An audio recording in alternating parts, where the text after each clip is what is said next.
Hello my dear friends, welcome back to M M tummy food recipe. ಇವತ್ತು ನಾನು ಮಾಡಿ ತೋರಿಸ್ತಾ ಇದ್ದೀನಿ ಅರಿಶಿನ ಎಲೆಯ ಕಡುಬು.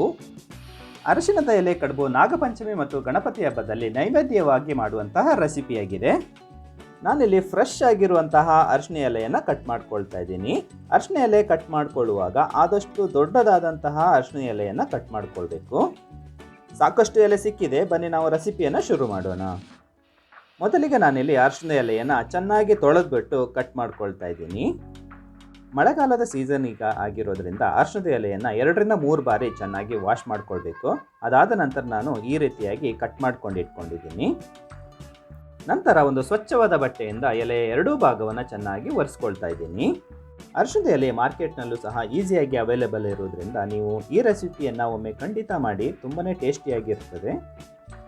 ನಾನಿಲ್ಲಿ 2 ಕಪ್ಪು ಬೆಳ್ತಿಗೆ ಅಕ್ಕಿಯನ್ನು ಚೆನ್ನಾಗಿ ವಾಶ್ ಮಾಡಿಬಿಟ್ಟು 2-3 ಗಂಟೆಗಳ ಕಾಲ ನೆನೆ ಹಾಕಿಟ್ಟಿದ್ದೆ. ನೆನೆ ಹಾಕಿಟ್ಟಿರುವಂತಹ ಅಕ್ಕಿಯನ್ನು ಇನ್ನೊಮ್ಮೆ ಚೆನ್ನಾಗಿ ವಾಶ್ ಮಾಡಿಬಿಟ್ಟು ಮಿಕ್ಸಿ ಜಾರ್ನಲ್ಲಿ ಟ್ರಾನ್ಸ್ಫರ್ ಮಾಡ್ಕೊಂಡಿದ್ದೀನಿ.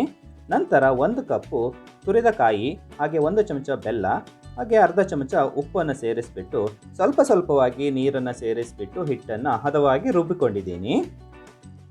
ಇನ್ನೊಂದು ಪಾತ್ರೆಯಲ್ಲಿ ನಾನಿಲ್ಲಿ 1 ತುರಿದ ತೆಂಗಿನಕಾಯಿ ಹಾಗೆ 1 ಕಪ್ಪು ಬೆಲ್ಲವನ್ನು ಸೇರಿಸ್ತಾ ಇದ್ದೀನಿ. ಈ ರೆಸಿಪಿಯಲ್ಲಿ ಅರಿಶಿನದ ಎಲೆಯ ಫ್ಲೇವರು ತುಂಬಾ ಚೆನ್ನಾಗಿರ್ತದೆ. ಅದರೊಂದಿಗೆ ಸ್ವಲ್ಪ ಏಲಕ್ಕಿ ಪುಡಿಯನ್ನು ಸೇರಿಸಿದರೆ ಇನ್ನೂ ಚೆನ್ನಾಗಿರ್ತದೆ. ನಾನಿಲ್ಲಿ ಪುಡಿ ಮಾಡಿ ಇಟ್ಕೊಂಡಿರುವಂತಹ ಏಲಕ್ಕಿ ಪುಡಿಯನ್ನು ಸೇರಿಸಿ ಈ ಮಿಶ್ರಣವನ್ನು ಚೆನ್ನಾಗಿ ಮಿಕ್ಸ್ ಮಾಡಿಟ್ಕೊಳ್ತಾ ಇದ್ದೀನಿ.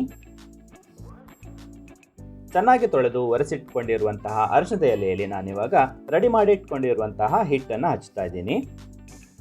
ಮಧ್ಯಭಾಗದಲ್ಲಿ ಬೆಲ್ಲ ಹಾಗೂ ಕಾಯಿಯ ಮಿಶ್ರಣವನ್ನು ಸೇರಿಸಿಬಿಟ್ಟು ಎಲೆಯನ್ನು ಈ ರೀತಿಯಾಗಿ ನಾನು ಮಡಿಚ್ಕೊಳ್ತಾ ಇದ್ದೀನಿ.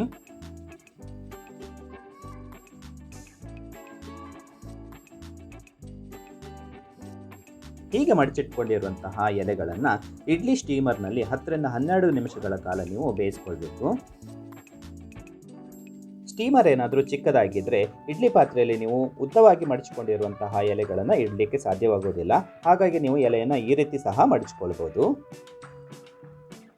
ಫ್ರೆಂಡ್ಸ್, 10-12 ನಿಮಿಷಗಳ ಕಾಲ ಬೇಯಿಸಿಕೊಂಡಂತಹ ಪಾತೋಳಿ ಅಥವಾ ಅರಿಶಿನದ ಎಲೆಯ ಕಡುಬು ಸವಿಯಲು ಸಿದ್ಧವಾಗಿದೆ.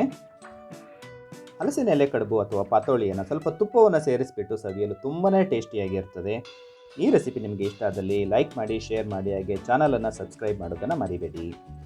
ಇದೇ ರೀತಿಯ ಇನ್ನೊಂದು ವಿಡಿಯೋದೊಂದಿಗೆ ಮತ್ತೆ ಬರ್ತೇನೆ. Until then, bye from Vishwas.